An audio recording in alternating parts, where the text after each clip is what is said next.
Owen Cross had decided, somewhere around hour 11 of the negotiation session, that diplomatic protocol was humanity's greatest act of self-torture. The crystalline observation deck of the Valorian embassy station offered a view of Valendra that travel agencies would kill for, swirling auroras in colors that didn't exist in Earth's atmosphere, 3 moons hanging like pearls against the void, cloud formations that moved in patterns suggesting the planet below had opinions about meteorology. Owen wasn't looking at any of it. He was staring at subsection 47 of the Resource Allocation Framework and wondering if anyone had ever died from reading the phrase reciprocal tariff adjustments too many times. The station hummed around him with the particular frequency that meant the gravitational stabilizers were working overtime. Humans needed 0.92 Earth gravity to function optimally during extended negotiations. Valendrians preferred 0.87. The compromise was 0.895, and a persistent vibration that made Owen's coffee taste like it was annoyed about something. He took a sip of what the Valendrians called morning stimulant, which was their 3rd attempt at recreating coffee and somehow tasted worse than the previous 2. The first version had been aggressively minty. The second had the texture of warm sand. This one tasted like someone had explained the concept of coffee to an AI that had never experienced flavor, only read about it in technical manuals. Owen drank it anyway because the alternative was falling asleep during Princess Nithara's presentation on shipping lane exclusivity zones, and that seemed like the kind of diplomatic incident that started wars. Princess Nithara stood at the holo display, her long fingers dancing through projected star charts with the kind of grace that made everything she did look choreographed. Owen had been working with her for 8 months now, and he still wasn't entirely used to the way Valendrians moved. They had an extra joint in their fingers, something their evolutionary biologists traced back to arboreal ancestors, and it made their gestures fluid in a way that human motion couldn't quite match. Her skin caught the light from the holo display differently than human skin would. Something about the way Valendrian melanin refracted rather than absorbed certain wavelengths. In the shifting colors of the star charts, she looked like she was glowing. Her ears, long and elegantly tapered, swept back from her temples and came to delicate points that extended past where human ears would end. Silver cuffs wrapped around the upper curves, official markers of her status as air negotiator. She'd explained once that the cuffs weren't decorative. They contained nanoprocessors that recorded everything said in official sessions and transmitted it directly to the Valendrian Council. Owen had joked that it must be hard to gossip with a government surveillance device clamped to your head. She'd given him a look that he'd learned meant she was trying not to laugh. The Kepler corridor presents unique challenges, Nithara was saying, her voice carrying the musical quality that all Valendrians had, like they'd evolved with perfect pitch as a default setting. Human vessels navigate by quantum anchor points, while Valendrian ships utilize probability wave alignment. The corridor allows both, but not simultaneously in the same spatial coordinates. Owen's colleague, Ambassador Patricia Okonkwo, leaned forward. So we need a traffic control system that operates in both quantum states and probability fields. Essentially, yes. We're proposing a shared monitoring station at coordinates. That will cost approximately the GDP of a small moon to construct, Owen interjected, scrolling through the financial projections on his tablet, and require technology neither of our civilizations has successfully miniaturized yet. Nithara turned to him, and he caught the brief flash of amusement in her eyes before her diplomatic mask settled back into place. You have alternative suggestions, Diplomat Cross. I'm suggesting we table the traffic control system until Phase 3 and focus on getting the basic agreement ratified. We're talking about installing a stop sign before we've agreed on which side of the road to drive on. One of the Valendrian advisors, Lord Thexian, who had the perpetually constipated expression of someone who'd never encountered sarcasm and didn't appreciate being introduced to it now. Made a sound like wind through a cave system. The human delegation continues to trivialize complex matters with inappropriate metaphors. The human delegation continues to use metaphors because they're still waiting for the Valendrian delegation to explain why 3 colony worlds need 17 different categories of import restrictions. Owen shot back, but he softened it with a smile. 8 months had taught him exactly how far he could push before diplomatic courtesy turned into diplomatic incident. Nithara held up one graceful hand. Perhaps we should break for midday reflection. We've been at this since dawn cycle. Owen glanced at the chronometer on his tablet. 12 hours. They'd been in this room for 12 consecutive hours, arguing about trade routes and tariff structures and cultural exchange programs with the kind of intensity usually reserved for hostage negotiations. His brain felt like it had been put through a recycling processor. The room began clearing, advisors and assistants gathering data pads and documents, speaking in low tones about next steps and consultation periods. Owen stayed seated, rubbing his temples and contemplating whether the station's medical bay had anything that could cure a headache caused by bureaucratic language. "You look like someone explained entropy to you using only interpretive dance," Nithara said, and Owen looked up to find her still standing by the hollow display, most of her entourage having already filed out. "Is that a Valendrian saying, or did you just make that up?" "I've been studying human humor. Was it effective?" "It was weird, which means you're getting better at it." Owen stood, his knees protesting after hours of sitting in chairs designed for people with different leg proportions than humans. "How do you do this? You look like you could go another 12 hours without breaking a sweat." "Valendrians don't sweat. We regulate temperature through increased blood flow to your ears, I know. I've read the cultural briefing materials approximately 600 times." He gestured at the scattered papers and projection nodes around the conference table. "I meant mentally. How are you not exhausted?" Nithara moved closer, and Owen caught the scent that always accompanied her, something like ozone and frost and a flower that didn't grow on Earth. "I find the work engaging." "You find subsection 47 engaging?" "The part about reciprocal tariff adjustment on non-sentient biological exports. I find it important, and I find—" She paused, and Owen had learned to recognize when she was choosing words carefully, "the company tolerable." "Tolerable, wow, I'm putting that on my resume. Company tolerable to alien royalty." Her lips quirked almost a smile. "You do this deliberately." "Do what?" "Make jokes when discussions become difficult. It's a deflection mechanism." "It's a survival mechanism. If I don't joke, I'll start crying about tariff structures, and that's not a good look for humanity." Owen started gathering his things, shoving data pads into his bag with the organization skills of someone who'd given up on organization around hour 6. Besides, someone has to balance out Lord Thexian's aggressive lack of humor. I'm pretty sure he thinks laughter is a threat display. He thinks many human behaviors are threat displays. Your smiling confuses him. Everything confuses him. Last week he filed a formal complaint because Ambassador Okonkwo said, "break a leg before my presentation." Thought she was threatening violence. Nithara did smile then, quick and genuine before she controlled it. "I explained idioms to him. He remains skeptical of your species' linguistic consistency." Owen laughed, and the sound felt good after hours of careful diplomatic phrasing. This was the part of the assignment he hadn't expected, that he'd actually like Princess Nithara, that her composure would crack occasionally to reveal a sharp sense of humor underneath, that working with her would become the best part of impossibly long days spent arguing about things like quantum shipping regulations.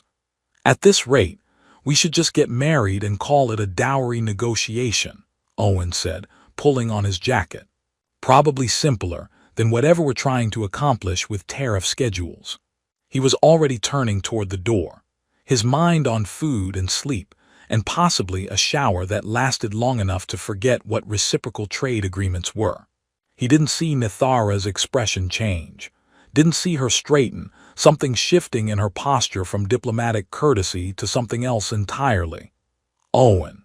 Her voice stopped him, not Diplomat Cross, Owen. She never used his first name in official sessions. He turned back, and the look on her face made something in his chest constrict. She wasn't smiling anymore. She looked serious in a way that went beyond diplomatic negotiations, her dark eyes fixed on him with an intensity that suggested she was making a decision that couldn't be unmade. "I agree to be yours, Owen Cross." The words dropped into the silence like stones into still water.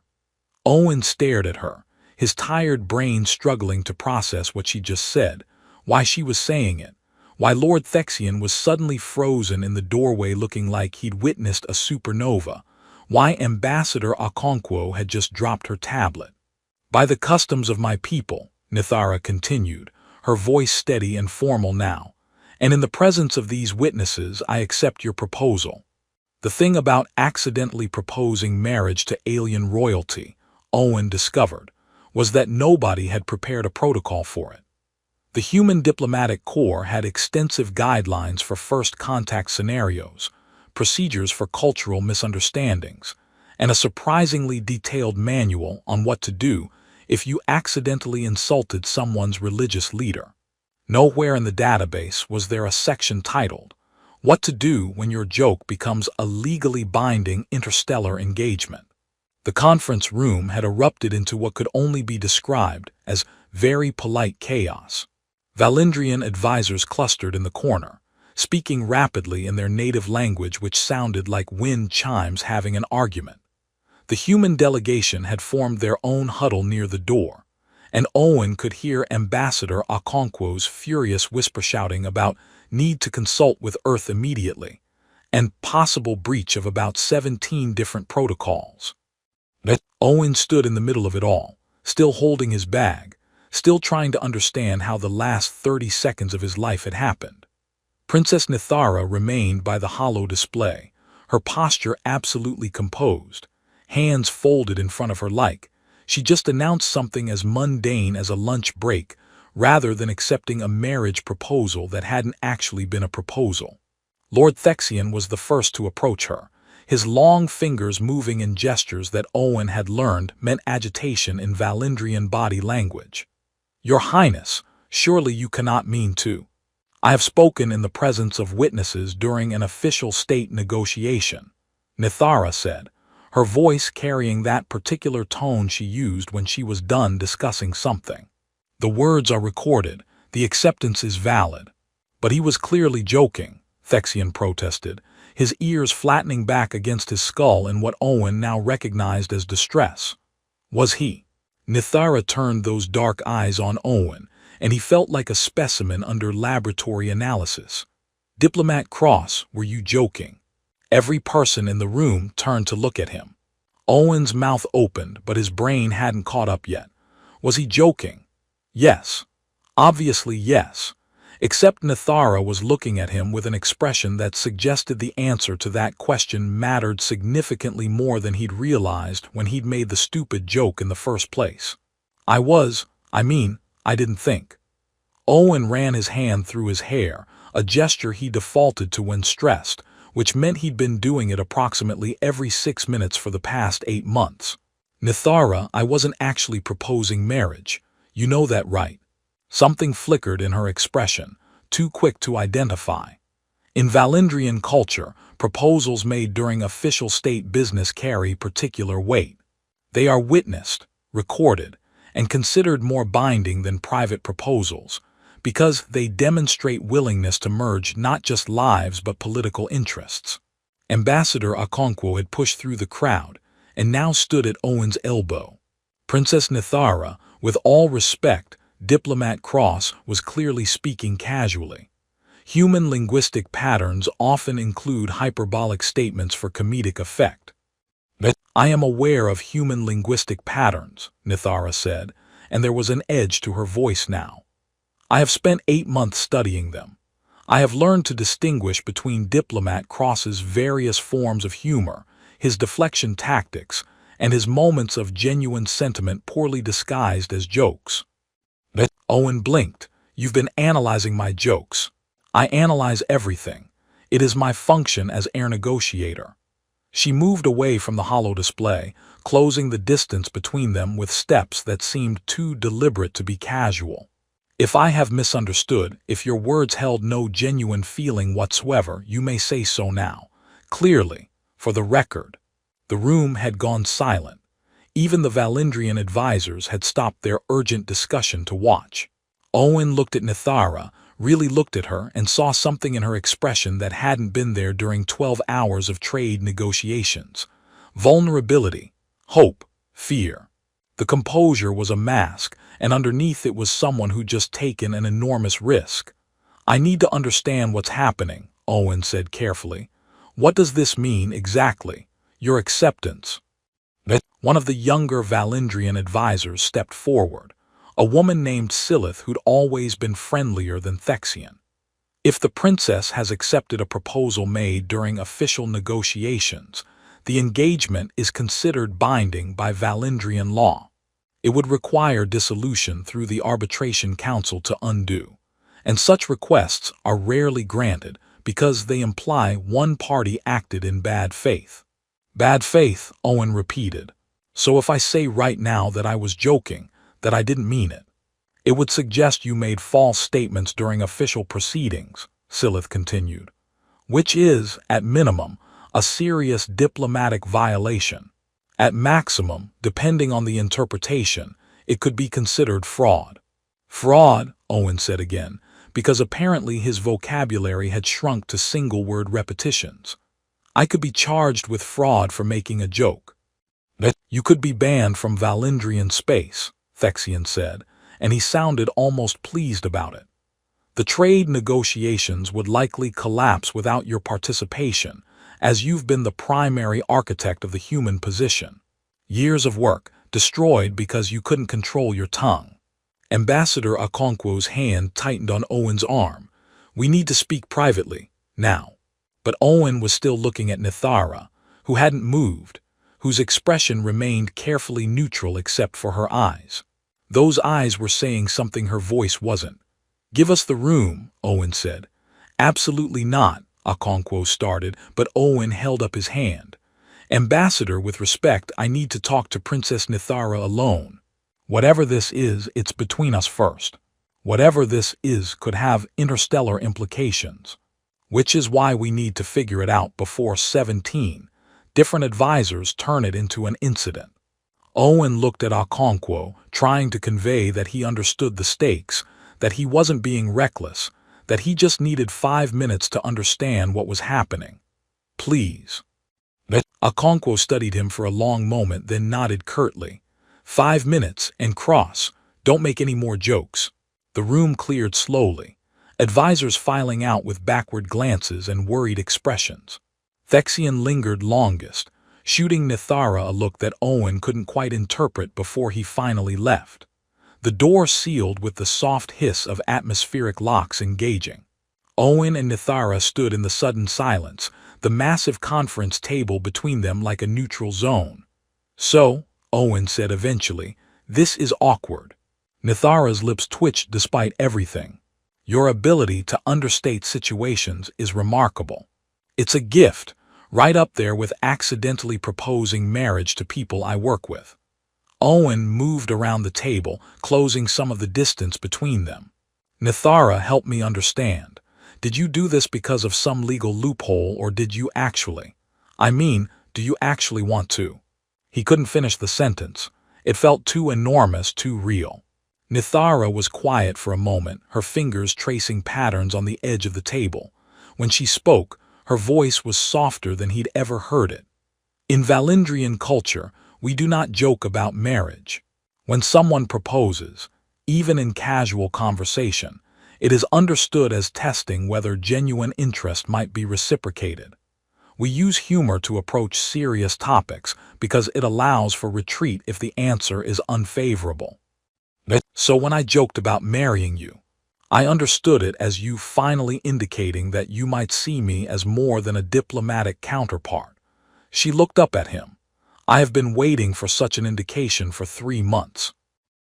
Owen's brain stuttered over that statement. 3 months you've been waiting. I am heir negotiator to the Valindrian throne.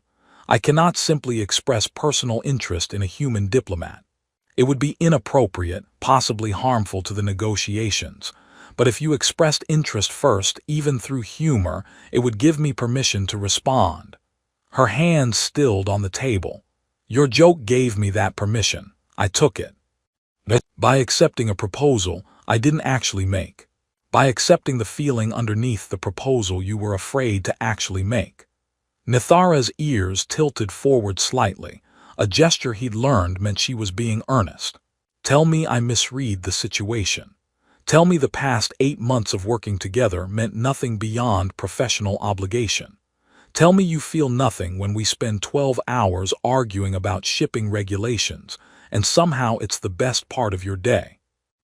Owen opened his mouth to say exactly that, to laugh it off, to make another joke that would diffuse the tension and let them both retreat to safer ground. But the words wouldn't come, because she was right.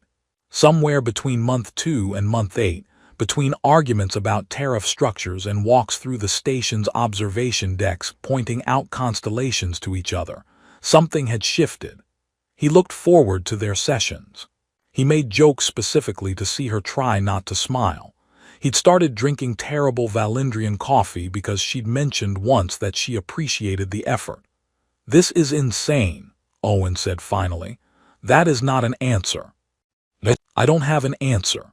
I have a brain that's been arguing about trade regulations for 12 hours and is now trying to process that an actual princess just accepted my fake marriage proposal and apparently has feelings I didn't know about. Now you know about them. Nithara moved closer, close enough that Owen could see the silver threads woven through her black hair, the way her ears curved gracefully back. The question is what you feel.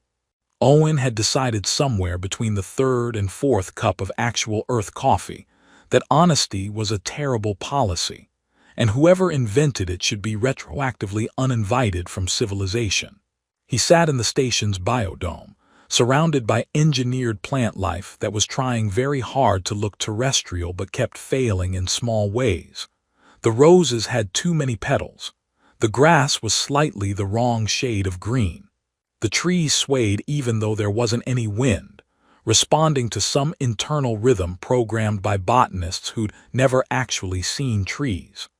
Nithara sat beside him on a bench that had been designed for human proportions and was consequently too short for her longer legs. She'd changed out of her formal negotiation robes into something simpler, though still elegant enough that Owen felt underdressed in his standard diplomatic corps uniform. They'd been sitting in silence for approximately 10 minutes, which Owen was pretty sure violated some kind of record for the longest he'd gone without making a joke since puberty. You're being quiet, Nithara observed. I'm thinking. That explains the concerning expression. She glanced at him, and he caught the hint of a smile. You look like someone told you the universe is actually a simulation running on outdated hardware. Hey, you're getting really good at the weird analogies thing. I'm proud. Owen took another sip of coffee, grateful that the human section of the biodome included a proper coffee synthesizer, instead of whatever nightmare the Valindrians kept trying to pass off as beverages. I'm quiet because I'm trying to figure out if I'm the worst diplomat in human history, or if this is somehow going to work out. It could be both. That's not reassuring. Nithara shifted on the bench, pulling one leg up underneath her in a way that would have looked uncomfortable for a human but seemed natural for her. I should apologize. I put you in an impossible situation. You think. Owen turned to face her. I make one stupid joke and suddenly I'm engaged to alien royalty, and if I back out I'm committing fraud and destroying interstellar relations. No pressure. I could withdraw the acceptance. Can you actually do that? No, but I could claim temporary mental instability brought on by prolonged exposure to human negotiation tactics. Her expression was perfectly serious. It would humiliate me publicly and likely end my career as air negotiator, but it would release you from obligation. Owen stared at her. You'd actually do that? But I would rather you be free and comfortable than bound to me unwillingly. She looked down at her hands, and Owen noticed for the first time that she was nervous. Her fingers kept tracing the same pattern over and over on her knee. I took advantage of a cultural difference. That was wrong of me. Okay, hold on. Owen set his coffee down on the bench between them. Let's back up. Yesterday, before I made the galaxy's dumbest joke, we were friends, right? Or at least friendly colleagues who didn't actively hate each other. I would characterize our relationship as positive, yes. Normal people just say yes, but sure. We'll go with positive characterization. Owen rubbed his face, trying to organize thoughts that felt like they'd been scattered by a grenade. So we're friends, and apparently you've had feelings for me for 3 months, which is information I'm still processing. But here's what I'm stuck on. When you accepted my proposal, was it just because of the cultural loophole, or did you actually mean it? Nithara was quiet long enough that Owen started to worry he'd broken something. When she finally spoke, her voice was softer than he'd ever heard it. I meant it. The loophole gave me permission, but I meant it. Why? Why what? Why me? Owen gestured at himself. You're literal royalty. You're brilliant. You speak 6 languages fluently. You can calculate quantum probability fields in your head, which I'm pretty sure is impossible, but you do it anyway. And I'm just a diplomat who makes too many jokes and drinks terrible coffee. But you make people comfortable, Nithara said. In a job where everyone is performing, you're the only person who ever seems genuine. You make jokes because you care about reducing tension, not because you're trying to score political points. You remember small things. You asked me about my sister's thesis on gravitational harmonics because you actually listened when I mentioned it once in passing. You defend positions you believe in even when it's diplomatically inconvenient. She looked at him fully now, and Owen felt pinned by the intensity of her gaze. You are kind in a place where kindness is rare. That is why you. Owen's brain did something complicated involving panic, flattery, and the sudden realization that he was insignificantly over his head. That's a really good answer. I practice my speeches extensively. Did you practice that one? No, that one was improvised. She tilted her head, ears angling forward, and what he'd learned was curiosity. Now I have a question. When you made the joke about marriage, what were you actually thinking? I was thinking we'd been negotiating for 12 hours, and my brain was melting, and marriage would probably involve less paperwork than whatever subsection 47 was trying to accomplish. But Owen, fine, honest answer. I was thinking that if we were married, we could just skip all the diplomatic dancing and actually talk to each other like people instead of representatives. I was thinking that the past 8 months of working with you have been the best part of this assignment. I was thinking that I'd rather argue about shipping regulations with you than have easy conversations with anyone else. He paused, and then I thought that was a really weird thing to think. So I made it into a joke because that's what I do when things feel too real. Nithara nodded slowly, like he just confirmed something she'd suspected. So your joke contained truth. Most of my jokes contain truth. That's what makes them funny or traumatic, sometimes both. Then perhaps my acceptance also contained truth. But they sat with that for a moment, the artificial breeze moving through artificial trees, the dome's environmental systems creating weather that had never existed naturally. Owen thought about the absurdity of the situation. He thought about spending the next however many years arguing with Nithara about increasingly specific trade regulations. He thought about not spending those years with her and felt something in his chest object to the idea. This is crazy, he said finally. You mentioned that already. I'm mentioning it again because it bears repeating. We've known each other 8 months. We work together. Your royalty and I'm barely qualified to negotiate with a vending machine. This violates approximately every guideline in the diplomatic handbook. Are you trying to convince me or yourself? Both, neither, I don't know. Owen picked up his coffee, realized it had gone cold and set it down again. What happens if we actually do this? If we say, okay, fine, we're engaged, what then? Then we continue negotiations. We complete the trade agreement. We navigate the political complications of a human marrying into Valendrian nobility. We figure out whether this feeling between us can survive outside of conference rooms and biodomes. She paused, and Lord Cassex will probably try to have you assassinated. Owen choked on air. I'm sorry, what? Lord Cassex. He leads the faction that opposes the trade agreement. If you become formally engaged to me, it strengthens your position significantly. He would prefer you removed from the negotiations. Nithara said this with the casual tone of someone discussing weather patterns. I am joking. Mostly. He will likely challenge the engagement through legal means rather than physical ones. Oh good, legal assassination. That's so much better. I am learning human sarcasm. Was that effective? It was terrifying, which means you're getting better at comedy. Owen stood up, needing to move to think. He walked to the edge of the dome where the transparent aluminum gave way to the view of space beyond. Valendra hung in the distance, gorgeous and alien. Let's say we do this. Let's say I stop panicking and we actually try to make this work. What's the first disaster we're walking into? Nithara joined him at the window, standing close enough that their arms almost touched. Cassex will file a challenge with the Arbitration Council. He'll claim your proposal was fraudulent because it was made in jest without serious romantic intent. If he succeeds, you'll be banned from Valendrian space, and the trade agreement will likely collapse. And if he doesn't succeed, then we'll be formally engaged, and we'll need to navigate that reality while completing negotiations. She glanced at him. There will also be a formal ceremony, and you'll need to meet my family. My sister will interrogate you about your knowledge of quantum mechanics. I know almost nothing about quantum mechanics. Yes, that will be a problem. Owen laughed despite everything, and it felt good to laugh. This is insane. You keep saying that.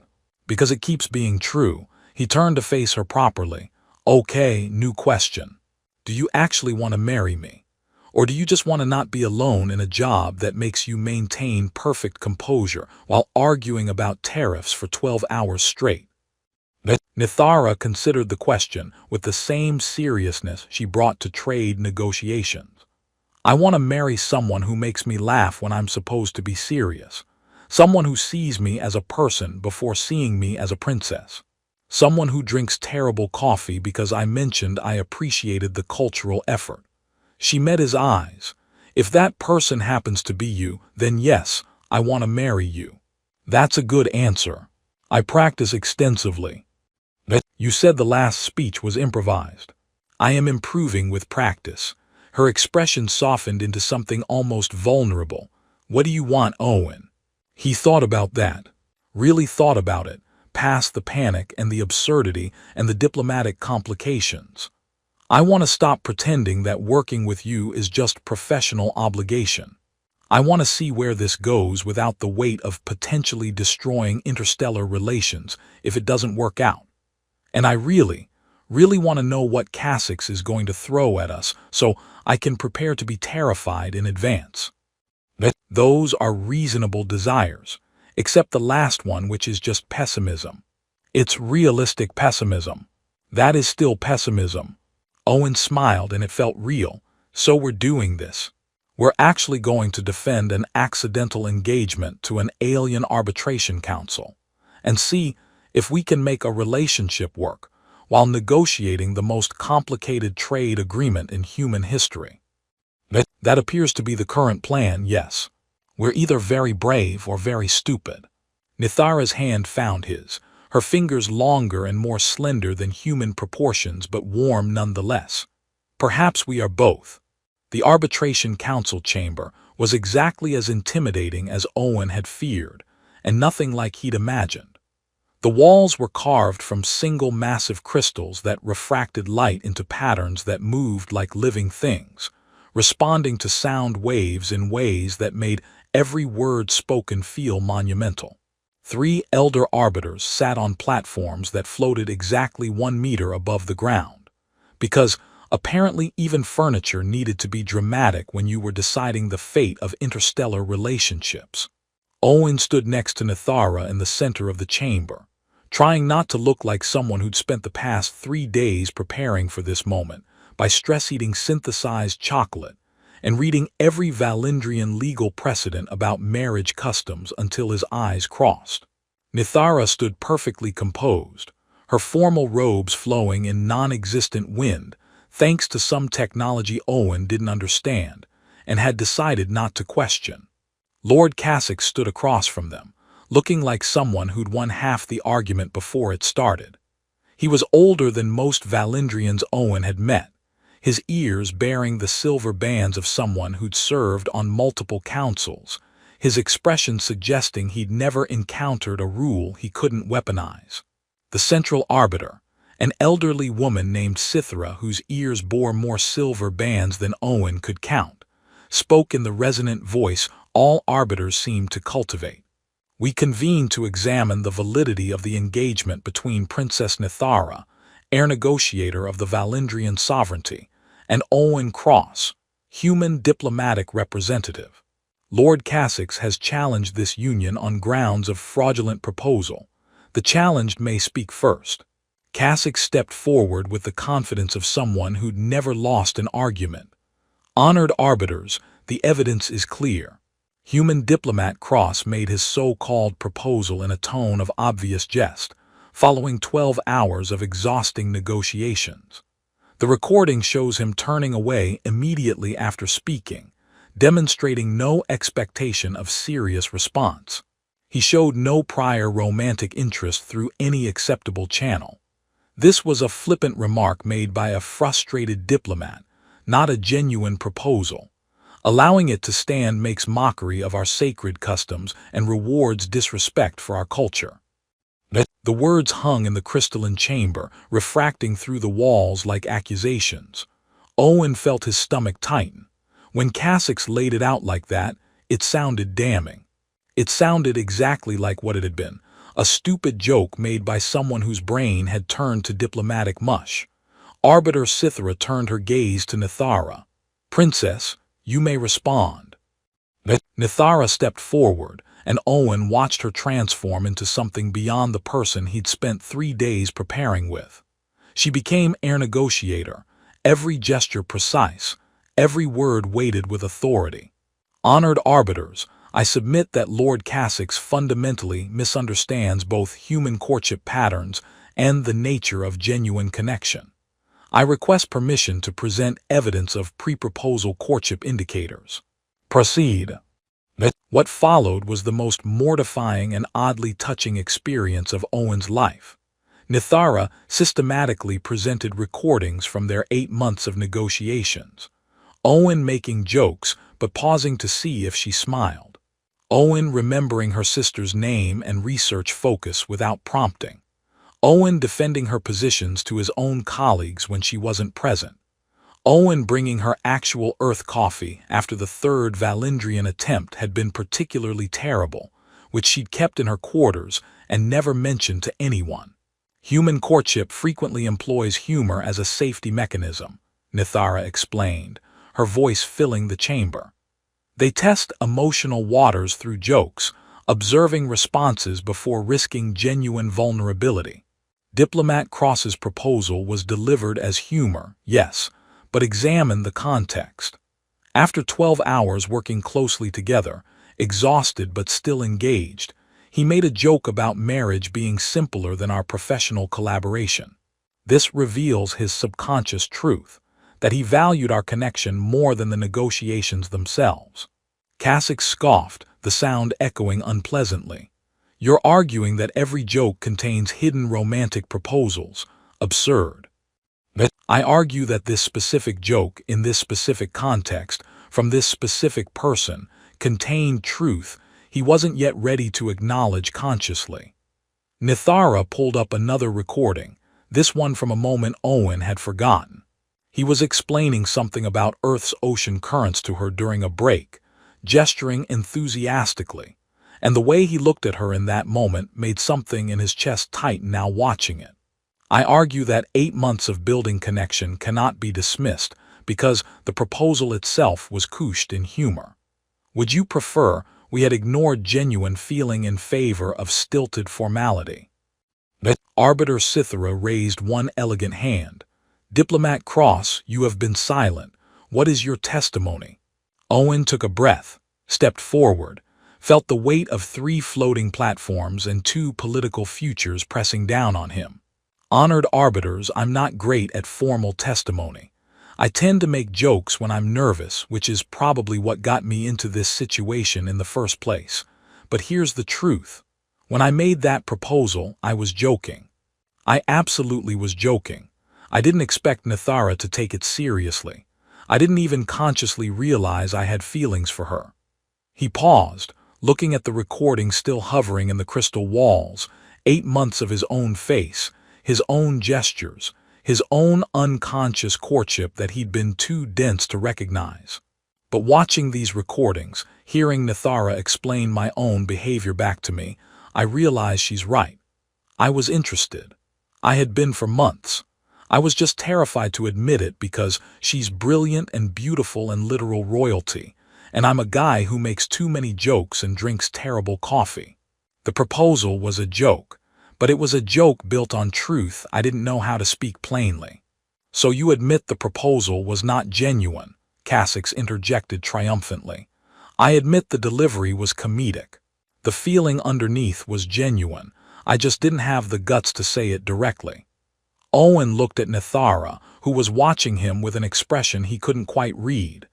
The best jokes contain truth we're afraid to speak. That's what makes them funny. Or in this case, what makes them accidentally binding interstellar engagements.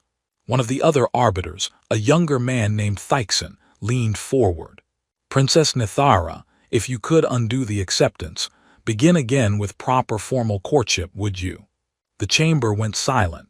Even the crystal walls seemed to stop their light dance, waiting.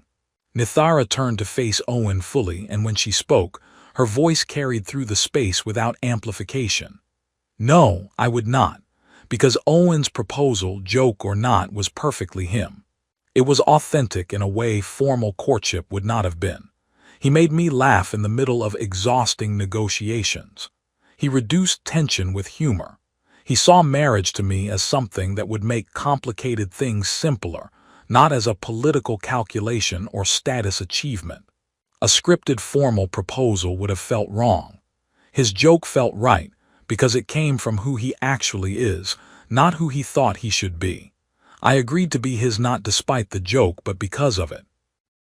Arbiter Cythera was quiet for a long moment, her eyes moving between Owen and Nithara like she was reading something written in the air between them. Finally, she spoke.